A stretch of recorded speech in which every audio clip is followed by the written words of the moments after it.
Deputy Connolly and then Deputy Munster. Thank you very much. A fáilte ró agus cógáirdeachas Miss Denny agus Brendan Ryan has retired. I wish him all the best. And I'd like to start off just by acknowledging the Court Service Organisation Capability Review. And on page 20, just to balance something, which might be unusual for me, but I want to balance something here, and the tribute paid to the staff in that report. The overriding message from the evidence is that the management and staff are highly capable, committed and professional in their everyday work. So I'd like to put that on the record in relation to the court service in your 20th birthday. I think you're 20 years on the ground, and I think you inherited a very difficult position and a much underfunded court service.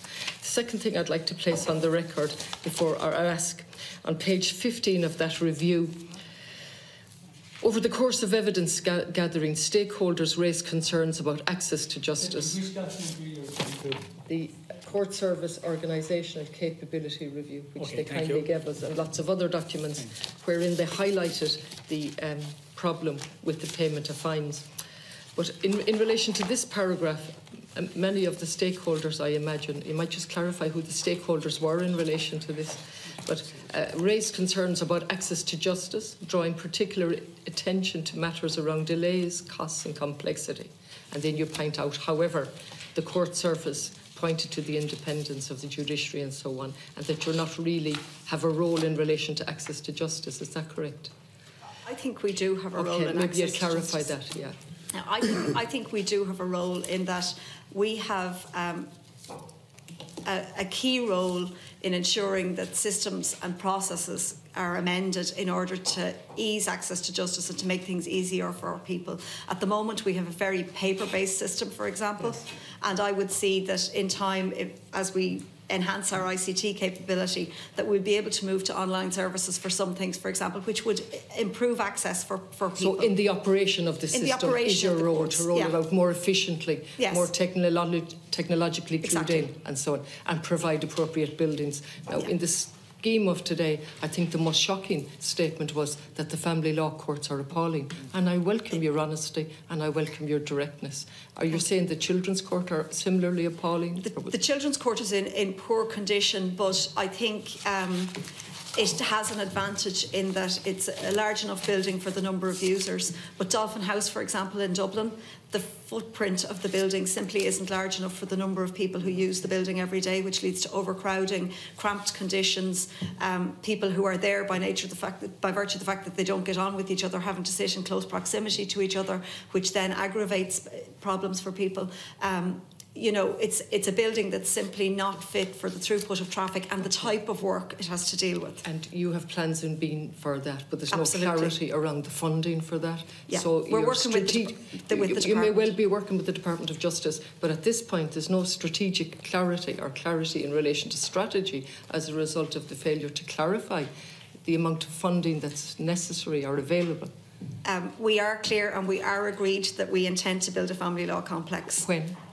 As soon as is practicable. It'll go back to the board in December, and the board are very, very anxious to resolve this as soon as is possible. The other thing that strikes me when I read this review and it jumps up when I'm going to the Department of Justice about this, and it comes up, of all the issues raised, it's the interaction with the Department of Justice. On an individual level, it's not problematic. On a more strategic and operational level, it is. And one of the recommendations is that it be improved significantly. So, now, how is that happening, number one? Number two, in relation to the legislation that we're talking about here, the fines, that's another issue that was highlighted in this report, the failure of the Department of Justice to anticipate the operational challenges from new legislation. One of them being the Fines Act. It's clearly highlighted here, clearly brought to your attention. So can you deal with that as to why the department didn't carry out a review in a more timely fashion of the operation of this Act, please? Well, I think the first thing is that it was a recent act, and it's not a recent act. Well, it came into operation in 2016. That's right. That's almost 3 years ago. Yeah, we've 3 years, and like any new legislation, you know, that's gone through the rigours of the Houses, we do find after enactment that there can be lacuna and issues. And as I've said, in this instance, we have responded in setting up the high-level working group. And I think that does form an example of closer cooperation with the court service and those on the front line of the court system in resolving these issues. At the broader strategic level, for example, we are establishing a family justice oversight group under a Deputy Secretary General in the department to look at the whole family courts reform area, the scheme of a new family law bill, and that includes, of course, the Hammond Lane development. So yes, we do see that in the past, I suppose, there would have been a kind of a traditional sense of the independence of the court and the role of the department. What the capability review points up, which is in keeping with new governance practice, is that the strategic objectives of the department. I will let you, just to clarify my limited time. It's been highlighted as a necessity. It's on page 36, amongst many other pages. It requires the bilateral relationship at a strategic level between the court service and your department requires attention. My question in the limited time is, what have you done about that? What has been set up to rectify that? Well, we're working on setting up a programme of regular engagements, including under our new governance function, which I work for under the new restructuring of the department. So we're strengthening the linkages between the strategic objectives of the department and those of the court service in the administration of justice. We're conducting, there's a review being conducted by Peter Kelly. Justice That's a Peter review Kelly. of the civil side, of the civil administration. So all what we're taking now is a more concerted and structured approach to these matters, so that they're more effective. Do you accept what's been highlighted in this organisational review, the Department of Justice, that there are deficits in relation to the relationship and they need to be addressed proactively? Yeah, there have been some deficits. Do you accept the finding of that organisation? I accept the finding. Good. Yeah. And so you accept. If you accept it, then that has to be dealt with pretty efficiently and speedily. Yeah. Okay. Yeah. Then, in relation to the review of legislation, and this is just a general question, because this came up during the sexual offences bill in terms of a review, and the department or the system seems to have an aversion to building in a review into legislation. And if they do build in a review, it's in a very limited manner. Now, if an operational review was built into the Fines Act, that would have sorted out matters very quickly, wouldn't it? It would have. You said earlier on that you spotted a problem, but you didn't actually. The court service have been left with egg on their face, really, which is not really fair to them, because it is legislation that they're trying to operate. It's this two elements here.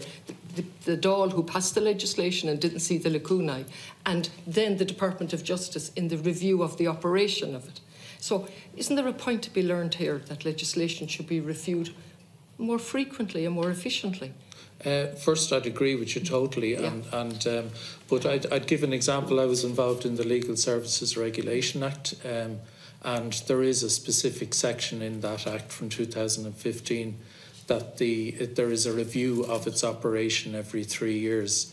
And so I think, the principle that should be the case is something we can roll into legislation as a matter of principle. We also have a new mechanism for periodic critical reviews of various state bodies and their legislation to see if the legislation is operating as it should be. Is a major component. Just for example, yesterday on the Department of Justice, it came up in relation to the Civil Legal Aid Act 1995. And there's very good provision in that for assistance for victims of sexual or gender violence. Nobody is taking up that. The figures are extremely low. I think there was one in 2018. I won't give the figures because I'm not precise, but absolutely no take-up, almost non-existent, or one or two people. Yeah. For something that's very good in theory. Nobody has reviewed that legislation, and that was 95. That's access to justice now. Goes back to why the court service are before us. the efficient running of a system, legislation that operates. So here's a piece of legislation in theory that's very good, hasn't been reviewed. So that's the 1995 Civil Legal Aid Act. Very little uptake on the provision that allows for victims to get legal aid in the case of a rape case or a limited number of cases. Yeah, I mean, the Deputy is right. Would that give you a cause for concern? Well, no, I think what we have is traditionally legislation was promulgated and enacted, and then it was just left there and assumed it was in, and everything's all right. But there is an acceptance now in policy terms that legislation is not static. Could you look and at shouldn't that? be left there. Could you look at that in terms of access to justice? Yeah. 95, this is 2019, no review, very little uptake, almost non-existent. It's one of the elements that we've seen in the department as necessary on a legislative front. In relation to the Irish language, where does it feature, Ms. Denning, in your organisation capability review, in your briefing paper, in your opening statement? Where does the Irish language, given our commitments under law? We're on to, at this stage, I think, the third language scheme at this stage. And under the first and second language schemes, we have put in place improvements in translation standards. As you know, any person participating in a trial is entitled to do so through Irish, and we use a mix of mechanisms to do this. Some cases are heard bilingually, where they're translated depending on who's in the courtroom. We provide jury explanatory leaflets through Irish. We provide court orders and written judgments, as Gaeilge, translation and interpretation services to any party concerned. I can read all them. Sorry. Thanks, Anna. Oh, no, thank you. I don't mean to just say he's going to stop. I can read all of those, but what I'm trying to get at is we have serious obligations under the Constitution as our first act, language. We have pieces of legislation, and we've a new piece of legislation coming down the road, the Amended Languages Act, that places that will place a 20% obligation on all new recruits. Have you discussed that as an organisation? We recruit mainly through the Public Appointments Service. I see, so that's where it's come from. Okay, before I'm stopped, there was one or two last little things in relation to the assisted capacity decision-making bill. Okay. And again, the delay is not your fault, and the parts of that haven't come in. Can the Department of Justice perhaps clarify, because he's going to stop me, I'm going to give to them all my questions quickly, that act, and it still hasn't fully become operational. Where are we at with it? Perhaps then Ms. Denny might be able to tell us how many people have been made wards of court since that act was passed. I don't know how many since the legislation was passed. Well, just let me put my question. Certainly, he's looking at me. He's looking in 2018, we had 2,765 new wards. Just 2007. He's going to stop me. So sorry, 2,720 in 2018. Just let me put my questions, and I'll have stopped in to let the others in. How many people have been made wards of court since the Act was passed? Where is the Act at? And finally, in relation to the handing in of driving licences, I understand there's a distinction between driving licences being handed in, a different mechanism for people who are caught speeding or drunk. Is there a difference in where they hand in the licences? Somebody that's drunk driving and there's a conviction and they have to hand in their licence. And they're my final questions. Thanks, Chair. Those points in relation to the number of wards of court, you can send in writing to the committee. Yeah. Just clarify it as best you can. The legislation in terms of the assisted decision making, I understand that the Mental Health Commission have raised a few issues with that, and there may be a requirement to change the legislation, but if it was commenced in the morning, we have rules of court drafted and are ready to go. And we represent at a high level. And we participate in the high level group to push the legislation on. In relation to the penalty points, I think there's a distinction, I'll double check this with Tom, but I think there's a distinction between, say, somebody who comes to court for speeding, where you may get 2 points or 4 points or 5 points, and somebody who's automatically disqualified by virtue of the conviction. And I think in those cases, there's a different prosecutorial path, I suppose, for somebody who's prosecuted for drink driving, certainly deputy. Now, as to the exact mechanics of handing over the licence, we'd need to come back to you on that, certainly. But our understanding is once the case is listed for drink driving, unless the person is convicted, there is a 14-day window that before was they're... explained. It's the same thing. So Yeah. Okay. Just the update from the Department of Justice. That's all on the assisted. On the Act. On the Act, yeah. Oh yes, well as you know there were some provisions commenced in relation to 2016 to get things going. Then a director has been appointed as of 2017. There's a high-level steering group driving the initiative involving the Department of Health and our own department. Work is continuing to get the necessary staff resources, IT systems, etc. Research work was done on developing a code of practice for the Advanced Healthcare Directive, and the director of the Decision Support Service has conducted work including organisational design, scoping the service, project governance, and defining the regulatory framework and stakeholder engagement, and mapping out customer services and processes. So there's quite a bit of work to be done there, given the group that the system will benefit.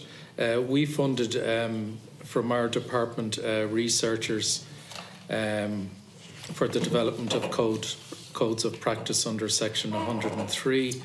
There's also the Minister for Health then on his part has a multidisciplinary working group as well to assist in the development of the code of practice of the Advanced Healthcare Directive provisions, which he will be commencing under Part 8 of the Act. So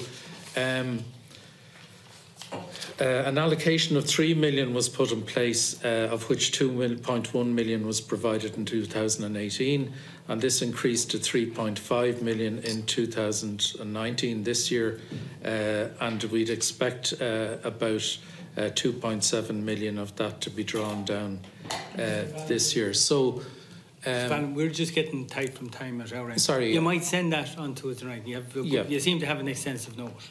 Well, yeah, but what I'm just saying is the work has been done to get the decision support service up and running as soon as possible. But we are working closely with the director of the DSS and with the Mental Health Commission so that the necessary arrangements are in place, given that it's people we're dealing with, and we need to have the structures ready. Thank you.